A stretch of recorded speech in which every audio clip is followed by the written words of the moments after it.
Assalaamu alaykum warahmatullaahi wabarakaatuh. Hordoftootaa fi kabajamtoota maatii Suusuutiif jalatti argamtan hundi keessanuu akkamnaaf jirtu nagaa keessanii alhamdulillah nagaa kiyya. Hadda inshaallah viidiyoo haaraadhaan dhufeera. Innis yeroo duraa viizaa isa guddaa hojjedheen ture. Hadda immoo viizaa baay'ee bareedaa ta'e haala xixiqqoodhaan akkuma isin viidiyoo irratti argaa jirtanu baay'ee bareedaa baay'ees mi'aadha. Egaa inshaallah hadda kana hojjechuudhaaf dhufe namoonni yuutuubii kiyyaaf haaraa taatan sabskiraayib sheer laayik gochuu hin dagatina. Namoonni maatii kiyya jala jirtanii viidiyoo kiyya daawwachaa jirtanu baay'ee isin galateeffadha. Hanga viidiyoo dhumaatti na waliin tura.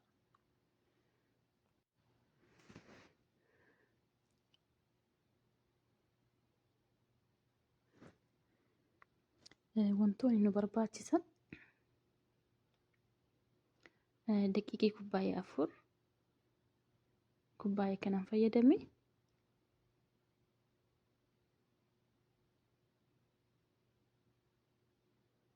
soogidda xiqqoo sukkaara fal'aana 2 kamiiraa fal'aana 2 zayitii walakkaa kubbaayyaa aannan daakuu fal'aana 3 baking powderii fal'aana guddaa tokko fi labana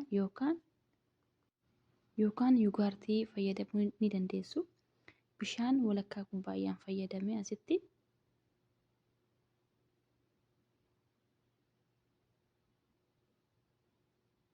bishaan kanaaf kamiiraa kana wal maktanii lafa keessu.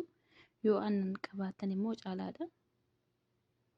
Aannanii wal maktanii hanga daqiiqaa 5 lafa keessu. Akka inni takka tokko fo'uu fi haala kanaan kanan fayyadame.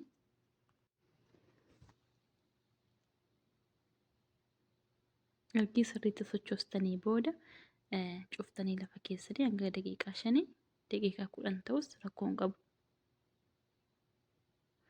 Asitti aannan finne daqiiqii itti naqaa deemna. Hunduma isaa al tokkotti naqna jechuudha.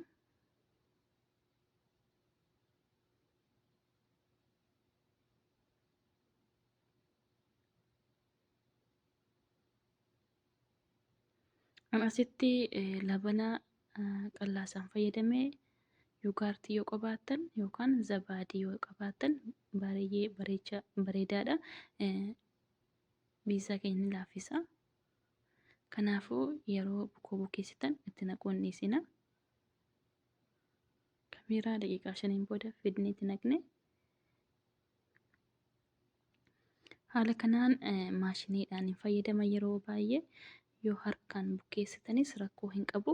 Hanga daqiiqaa 10 olii haala kanaan bukeesse. Yoo bishaan barbaades bishaan itti naqaa, yoo harkatti qallates daakuu itti naquu ni dandeessu. Amma kunoo maashaallah bahee jira. Giddu galeessa laafaas miti gogaas miti. Amma kiisiidhaan cufee hanga daqiiqaa 40 lafa kaa'a jechuudha. Bakka ho'aa. Amma inni qofa'utti immoo soosii kan viizaa isin agarsiisa. Duraan shunkurtii haala kanaan xixiqqoo itti murtanii hanga inni diimatutti ni sochoostu. Yeroo inni diimatee ka'e salsaa timaatimii yookaan timaatima soosii kanatti naqxu. Buhaaraatii kan hin fayyadame filfila aswadii yookaan barbaree gurraacha maajii tokko fi kammuuna xiqqoo fayyadame. Ergi haala kanaan sirriitti sochoostanii timaatimii daakamaa habbaa 3 daaktanii maashiniiti jechuudha. Fiddanii itti naqxu.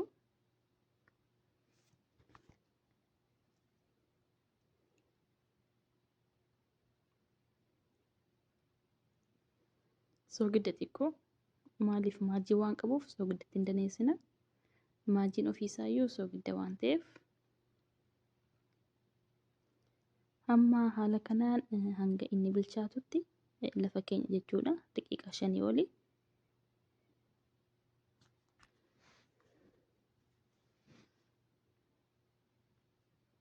Amma kunoo maashaallah bilchaateera.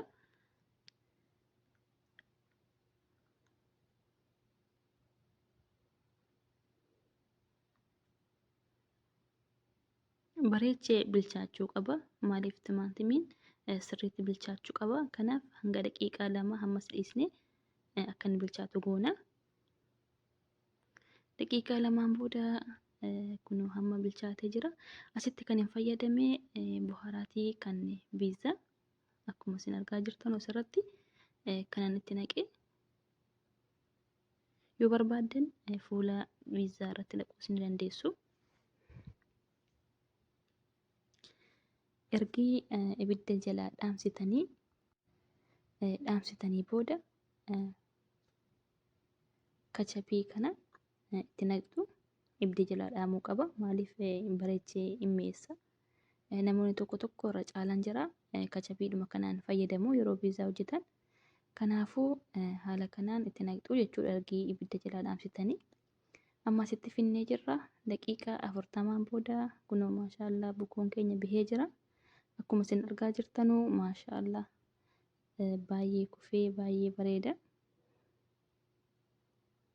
Namoonni tokko tokko yeroo baay'ee akkamitti bukeessitanii jettanii koomantii jedhanaaf keessu.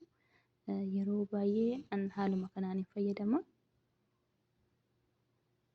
Baay'ee lafaa baay'ee bareedaadha. Haala kanaan daqiiqii haala kanaan itti firfirsinee bukoo irraa fudhannee jechuudha. Hundatu hin ta'in haala kanaan haphisnee yabbuu ta'uus hin qabu, haphii ta'uus hin qabu. Waan murtan yookaan kubbaayyaas ta'uu ni danda'a. Waan geengoo isinii baasu jechuudha. Haala kana fayyadamtu. Asitti kunoo maashaallah baaseen jira.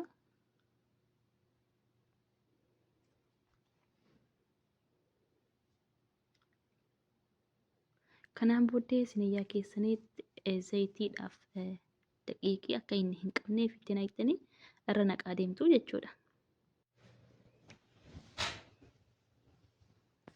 Ergi haala kanaan naqxanii kaatanii shookaadhaan akka inni keessa galuuf akkas rukutaa deemtu jechuudha. Uraa deemtu.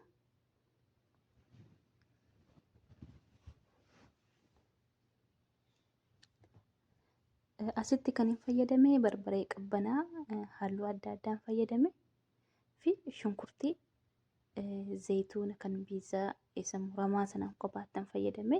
Asitti kun soosiidha. Soosii sila hojjenne fi jubnaa munzareellaa yookaan chiis munzareellaa haala kanaan finnee irra naqaa deemnaa jechuudha. Yoo barbaaddan jubnaa jalatti naquu ni dandeessu.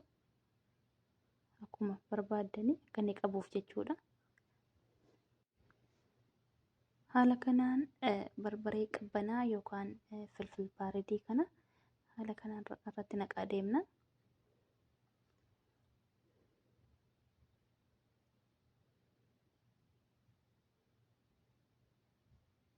Yoo barbaaddan timaantimis naquu ni dandeessu akkuma isin barbaaddani. Amma asitti fixeen jira maashaallah. Hamma furuun galcha jechuudha. Ituu jubnaatti naqin furuun galcheen bilcheessaa jechuudha. Maaliif jubnaan akka inni diimatu hin barbaanne hanga inni diimatutti asitti maashaallah diimatee jira. Furuun keessaa baasee jubnaa fideen itti naqa jechuudha.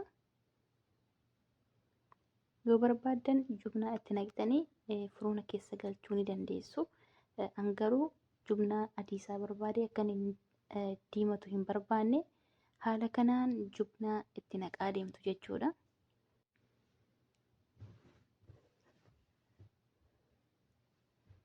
Asitti kunoo maashaallah itti naqee xumureera. Hammas furuun itti deebisna. Irra qofa bannee jala dhiisna jechuudha. Irra qofa banee furuun itti deebisaa jechuudha. Maaliif akka inni diimatutti. Amma asitti kunoo maashaallah diimatee giddu galeessa jechuudha. Bahee jira jubnaan haala kanaan.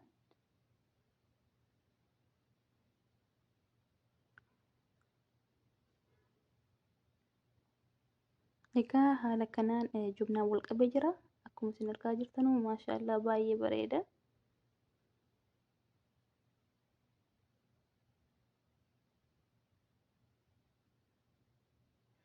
Jaluun isaas rakkeessi isaas baay'ee bareeda, baay'ee laafaadha.